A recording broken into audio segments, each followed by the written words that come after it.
In February of 1973, I shot this film for the Thompson Cycle Car Company. This video is made from a 30-year-old faded print. Originally, it was somewhat more colorful and had a different soundtrack. At the time, I was working as an editor for Performance Cycles magazine.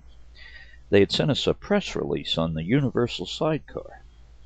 It explained that the owner of the company had designed a series of clamps and struts which enabled the sidecar to be mounted on virtually any motorcycle on the market.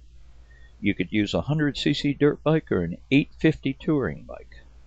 I thought it was an incredible idea. I called the owner of the company and said, "Hey, I'd like to do a test on your sidecar for my motorcycle magazine." He was, of course, interested in free publicity, but there was a problem. He had only been in business a short while. He'd only manufactured about 20 of the sidecars at that point, and he didn't know if he could afford it. He explained that it would cost about $600 to ship it to me and ship it back, and that he also needed to have a promotional film made for that spring's trade shows and motorcycle shows, and he didn't know if he could afford to do both. I said, "Well, boy, are you in luck.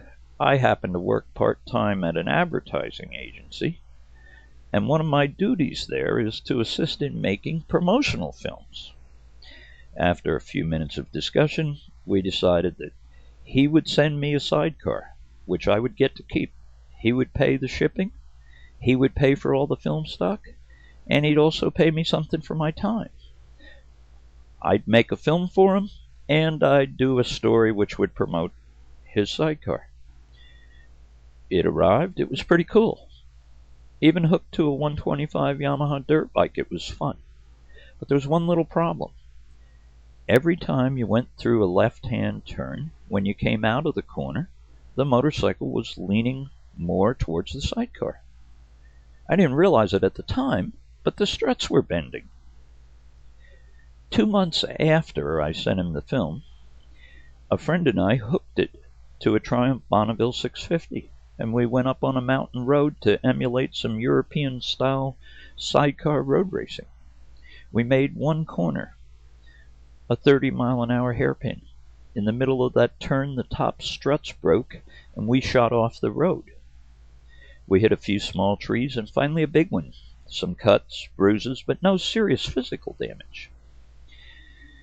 In a state of alarm, I called him and said, "Hey, I think you have a design flaw in your struts. I think it's dangerous." He said, "There's no design flaw. You put it together wrong." I explained that I had put it together exactly as his instructions indicated it should be done. He said, "Impossible. I've made more than 20 of these, and I personally have investigated every single accident they've had. And I can tell you that all of those fatalities have been caused by those struts being installed improperly."